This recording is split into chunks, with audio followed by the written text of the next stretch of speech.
ASMR. Réponse à une critique. Ou devrais-je dire réponse à une insulte gratuite et volontaire. J'ai remarqué que vous avez bien apprécié ma réponse à la critique de Yas. Une critique que j'ai bien appréciée personnellement. Un échange cordial. Des choses qu'on aimerait voir plus souvent sur YouTube. Mais ce n'est pas toujours le cas. Des personnes recherchent absolument le buzz en essayant de descendre au maximum les personnes qu'ils détestent. Et c'est le cas de Malek, qui n'est pas à son premier coup d'essai en ce qui concerne les vidéos diffamatoires, insultantes et gratuites, dans le but de me faire disparaître de YouTube. Mais afin de garder une objectivité sur cette réponse en vidéo, je vais uniquement vous parler de ce qui est dit dans sa vidéo diffamatoire. Si vous n'avez toujours pas vu cette vidéo, elle y est en lien dans la description de cette vidéo. Kirby54, youtubeur, voleur, arnaqueur, à titre très aguicheur, pour justement attirer le plus de monde possible. Et lorsque vous allez écouter ma réponse, je pense que vous allez tout de suite changer d'avis sur cette personne. Pour commencer, il dit dans sa vidéo que je ne cesse de me ridiculiser. C'est un avis totalement subjectif. Je peux être ridicule pour des personnes, mais ne pas l'être pour d'autres personnes. Mon but est de divertir et de vous amuser, même si par moments je suis un petit peu ridicule. Certes, je l'avoue. On ne peut pas dire que je ne cesse de me ridiculiser. De toute façon, sur YouTube, il n'y a pas plus ridicule que les personnes qui cherchent par tous les moyens de descendre des youtubeurs qu'ils détestent afin qu'ils atteignent leur niveau de vie au ras des baskets. Ça, c'est ridicule. Mais ils ne le savent pas. C'est dommage d'ailleurs. Ensuite, je retournerai le cerveau des psychiatres via ma personnalité originale. Soit j'ai une personnalité originale, je suis quelqu'un d'excentrique, mais de là dire que je retournerai le cerveau des psychiatres ne serait que mentir, puisque je ne pense pas que Malek a fait des études dans la psychologie. Mais si tel est le cas, il ne passerait pas son temps à décrédibiliser des personnes qu'il déteste, puisque je pense que c'est une base de la psychologie. Après, je dis ça, peut-être que je me trompe, mais ce qui est sûr, on en revient au premier argument cité. Chercher par tous les moyens de décrédibiliser des gens en racontant tout et n'importe quoi, ça, c'est être un cas de psychologie. Mais je ne vais pas m'éterniser sur le sujet, puisque je n'ai pas fait d'études, tout comme Malek. Après, c'est à vous de vous forger votre propre opinion. Ensuite, en restant sur la psychologie, Malek cite haut et fort que je suis un acheteur compulsif. Je vous avais déjà expliqué maintes et maintes fois que mon cas ne relève pas de l'achat compulsif, puisque être acheteur compulsif, c'est acheter sans réfléchir des choses qui lui seront inutiles, comme par exemple une personne qui va acheter 36... c'était quoi déjà l'exemple que j'avais vu sur internet. Un gars, il pouvait pas s'empêcher d'acheter des machines à coudre ou des machines à laver, et il s'était retrouvé vraiment dans le rouge financièrement, il avait plus de place dans son appart. Ça, c'est de l'achat compulsif. Bon, j'ai vraiment pris un cas extrême. Alors que de mon côté, avant d'acheter le moindre jeu, il y a une phase de réflexion. Est-ce que je le veux vraiment? Est-ce que c'est une bonne affaire? Est-ce que je ne le possède pas?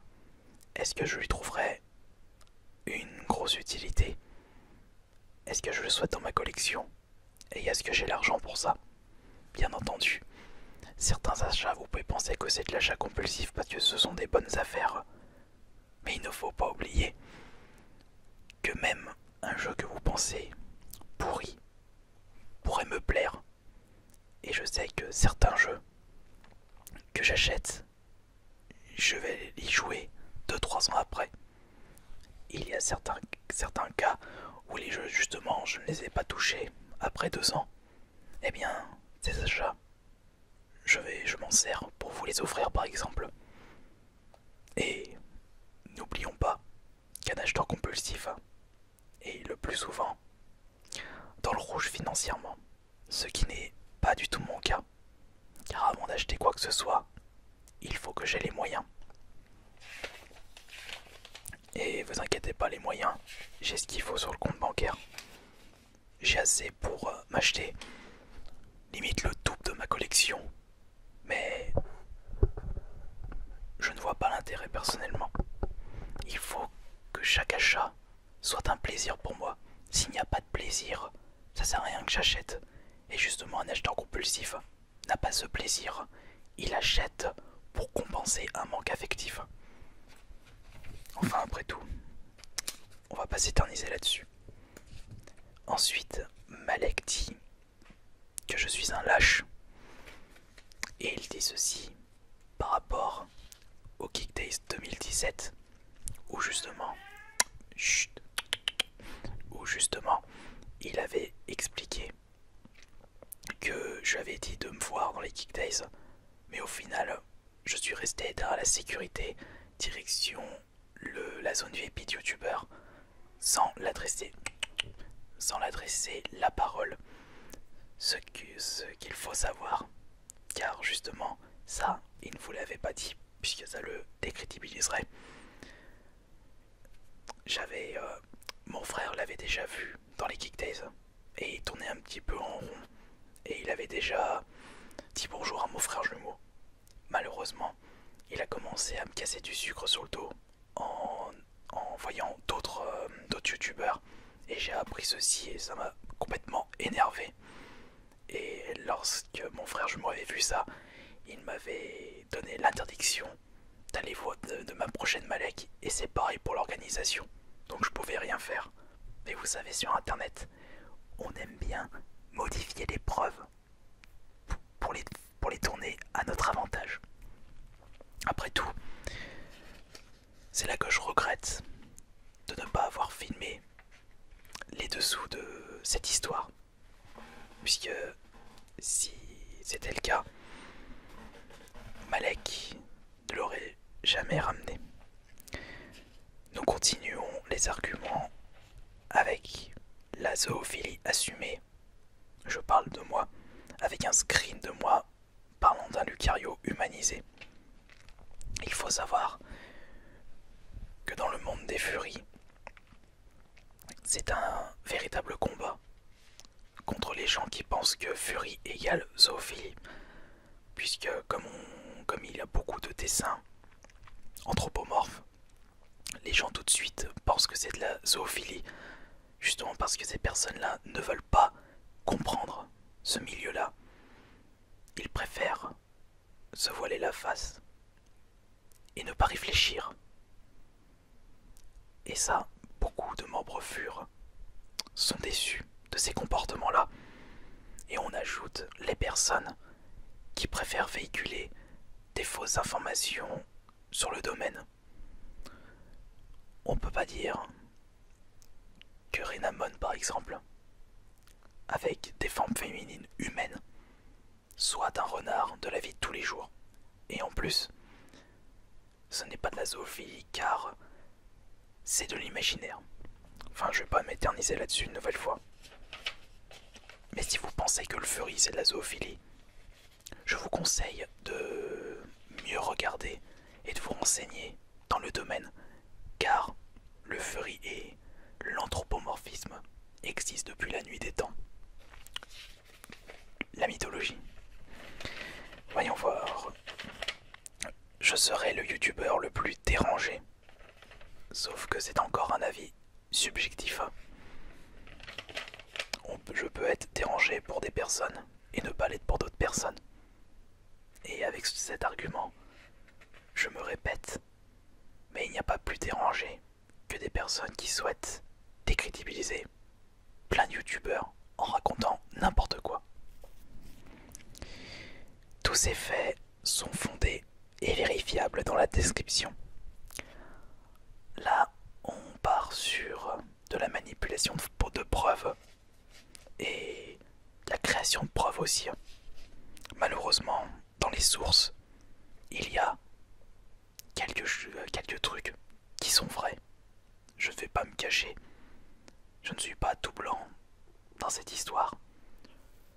Mais justement, on met ça dans un endroit, on essaye de montrer que ça c'est vrai, puisqu'il y a des preuves.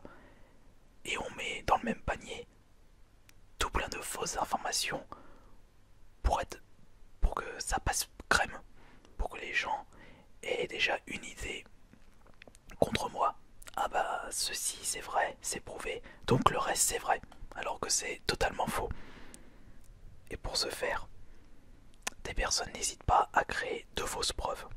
Je vais juste vous donner un exemple, puisque ce sera l'autre citation de Malek. 2 tiers de mes abonnés ont été achetés. Là aussi, il n'y a aucune véritable preuve. Donc on dit ça en espérant que les gens vont croire. Malheureusement, bah, il y a certaines personnes qui y croient dur comme fer, alors qu'ils n'ont même pas eu une phase de réflexion. Et c'est quelque chose qui m'insupporte. Lorsque vous voyez que quelqu'un donne des arguments sur telle ou telle personne, il faut savoir prendre du recul, et du recul sur les preuves. Puisque j'ai repéré une personne qui s'était fait passer pour moi dans un site d'achat d'abonnés et de likes. Il y avait le pseudonyme Kirby54. Je recommande ce site, ce système. Ça m'a aidé à gagner des abonnés, des likes, etc., etc. Mais il faut savoir que beaucoup de personnes peuvent créer des comptes sur des sites en utilisant mon pseudonyme si celui-ci n'a pas été pris. Et comme je m'étais jamais inscrit sur les sites d'achat de likes et d'abonnés, il était facile de se faire passer pour moi. Également, un autre exemple, une personne pense que je suis inscrit sur Pornhub. Je donne juste un autre exemple, car l'adresse email a déjà été utilisée, alors que comme cette adresse email tout le monde le connaît, il est très facile de l'utiliser et de se faire passer pour moi. C'est pour cela qu'il faut faire très attention sur ce que les gens disent sur internet. Création de preuves, détournement de preuves, et tout ce qui va avec. Ensuite, l'histoire des strikes de vidéos. Il est vrai que j'ai déjà striké des vidéos sur YouTube, mais j'avais mes raisons. Je n'ai jamais striké la vidéo d'Androx Colaboy, car sa critique, tout comme celle de Yas, était fondée. C'était sur le contenu, même si Antox y allait un petit peu plus fort par rapport à Yas qui a eu une meilleure réflexion. Au moins, je ne voyais pas d'intérêt de striker ces vidéos.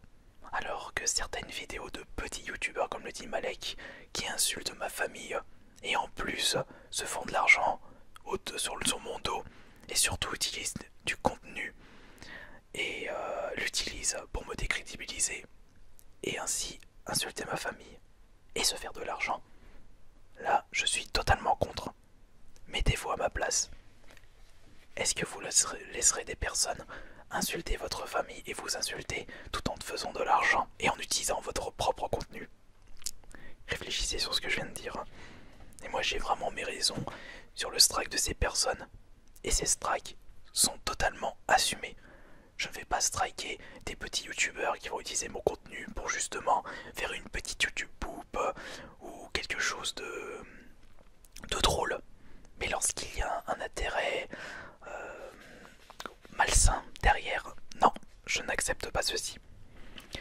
Ensuite, je suis super connard sur Twitter. Juste parce que j'ai parlé un peu avec lui en public. Le problème c'est que on aime bien dire sur Twitter, dès qu'on voit quelqu'un qui a moins d'abonnés qu'un autre youtubeur, automatiquement il le suce.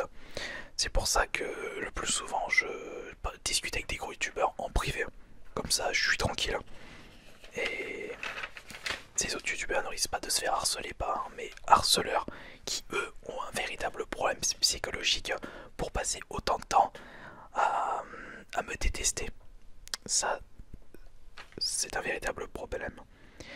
On va revenir maintenant au pseudonyme des modérateurs de jv.com du 10-25.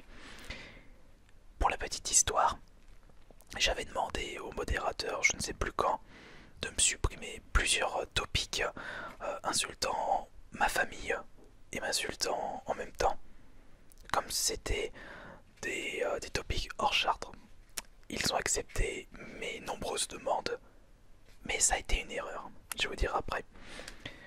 Et comme ils avaient fait un sacré boulot les modérateurs, j'ai souhaité les récompenser en leur offrant un petit jeu.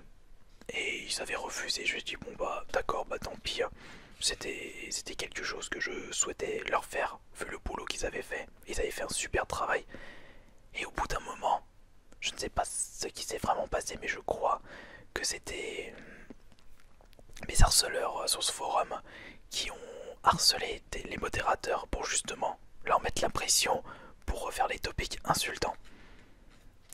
Et c'est vrai que supprimer les topics insultants n'a fait qu'empirer les choses, car c'est comme la créature mythologique l'hydre, on coupe une tête, il y en a trois qui repoussent. C'est pour ça qu'actuellement sur 10-25, il y a un topic officiel de parlant de moi avec toujours les mêmes personnes. Enfin, ça fait un moment que je suis plus retourné. Et je me suis dit, bah ça sert à rien de supprimer parce que de toute façon, ils ne peuvent pas s'empêcher de parler de moi. Ça fait partie de l'image publique d'un youtubeur.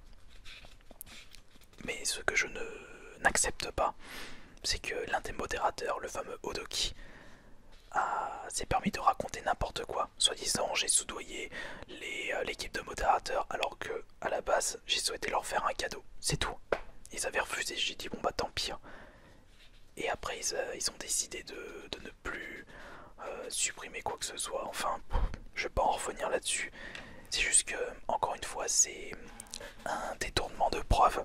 Et en plus, je sais même pas si, soi-disant, le screen dans sa vidéo est vrai ou pas. Je reviens sur une petite histoire où une personne avait créé un faux message Facebook en utilisant mon image de profil, une date, mon pseudonyme, et j'avais raconté comme quoi j'ai quitté ma femme, je suis une grosse merde, alors qu'en réalité c'était une preuve complètement créée de toutes pièces pour me décrédibiliser. C'est pour ça, faites attention à ce que les gens disent sur internet. Alors ça, c'est un truc, malheureusement, je ne peux pas nier ceci, puisque, enfin, après, on accentue la chose pour me décrédibiliser une nouvelle fois. Le vol de gameplay. Il y avait deux exemples. Par exemple, lors d'une vidéo acheter ce jeu, j'avais récupéré un gameplay comme ça sur YouTube pour mieux montrer un visuel de Micromaniacs. Et je ne sais même plus à qui j'avais récupéré ce gameplay. Et j'ai un de mes haters qui a farfouillé tout YouTube pour récupérer ce gameplay. Et lorsqu'il avait réussi à trouver le gameplay, il a harcelé le youtubeur et il a harcelé mon network pour justement montrer que je suis un voleur et que je m'approprie des vidéos pour mon compte personnel. C'est pour ça que maintenant je mets dans la description tous les gameplays que j'utilise qui ne sont pas de moi. Mais bizarrement, et ça c'est quelque chose qui me déplaît, ces personnes-là ont bien aimé prouver que j'ai volé quelques gameplays. Mais par contre, des gros youtubeurs qui ont plus d'abonnés que moi et qui prennent des gameplays, bizarrement, ils les aiment bien, mais ils préfèrent pas leur dire ah mais est-ce que tu as volé des gameplays? Non, puisque ils les aiment bien alors que moi ils me détestent. Ça c'est au cas par cas. C'est comme au début, quand je vous disais acheteur compulsif zoophilie, on modifie la description à son avantage et par rapport à la personne. Mais en ce qui concerne le vol de gameplay, est-ce que vous considérez ça comme un véritable vol? Prendre une partie de vidéo brute sans musique et... Enfin je dirais pas oublier, puisque je n'avais pas mis le lien de la vidéo originale. Mais par contre, lorsque des personnes utilisent des musiques copyrightées, des extraits de films, ils ne disent pas quels sont les films en question, quelles sont les musiques. Là aussi, si on commence à faire la chasse à tout le monde, presque tout le YouTube game sont des voleurs. Ensuite, en ce qui concerne l'email de Wisdeo pour prouver que j'ai volé les gameplays, malheureusement je ne peux pas vous dire si c'est un mail véridique ou un mail qui a été modifié. Tout ce que je peux vous dire, c'est que c'est bien la personne qui s'occupe de moi sur Wisdeo. Enfin, c'est mon network. Mais après, l'email, avec tout ce que je me suis pris dans la tronche, faut se poser des questions s'il n'a pas été modifié exprès pour me décrédibiliser. Et ensuite, on va terminer avec deux choses. Le public composé de jeunes de 12-13 ans. Si Malek dit ça juste parce que il a vu une dizaine de personnes de 12-13 ans regarder et commenter mes vidéos, alors que vous êtes des centaines de milliers à me regarder, on appelle ça encore une fois manipulation de preuves. On dit ah bah tiens, on va faire un amalgame, il y a 2-3 personnes. Allez, on a vu une dizaine de jeunes de 12-13 ans suivre Kirby dans les conventions, donc ils sont tous comme ça. Là aussi c'est impossible pour lui et impossible pour moi de vous prouver quel est l'âge de mon public. Mais ce que je peux vous dire, c'est que j'ai croisé beaucoup de darons dans les conventions qui suivent ma chaîne YouTube. Des darons de 40-50 ans. Et enfin, je parle de mes revenus tous les mois sur Twitter, comme quoi mon YouTube ne serait que des chiffres et que je ne respecte pas mes abonnés. On a deux cas de figure sur YouTube. On a les personnes qui ne citent aucun revenu et ceux qui citent les revenus. Bizarrement, il y a beaucoup de personnes qui se plaignent que des youtubeurs ne disent rien sur leurs chiffres. Moi, ça m'a fait plaisir de vous citer quelques chiffres comme le nombre de vues qu'on avait dépassé, le record, ce que j'avais touché. Et bizarrement, ça n'a pas plu à certains et on essaye de contourner ceci pour me décrédibiliser une nouvelle fois. Mais que voulez-vous, pour des personnes, lorsqu'on cite des revenus, bah c'est mal vu. Et lorsqu'on ne cite pas les revenus, c'est mal vu non plus. Ça dépend de la personne, c'est un avis totalement subjectif. Et j'en ai fait le tour sur tout ce qui a été dit dans la vidéo. Et ça fait beaucoup de choses qui ont été créées de toutes pièces dans le but que je disparaisse de YouTube. Mais ne vous inquiétez pas, quoi qu'il se passe, je continuerai à vous proposer du contenu, car c'est ce que je préfère le plus. Je sais pas si ça se dit cette phrase. Et si je devrais terminer quelque chose, enfin sur quelque chose, c'est à vous de forger votre propre opinion, et c'est à vous de choisir quel youtubeur et quelle personne vous désirez suivre. Vous préférez suivre un youtubeur passionné mais maladroit, ou un youtubeur qui passe son temps à détruire les autres. C'est à vous de voir si vous préférez voir le divertissement ou la haine.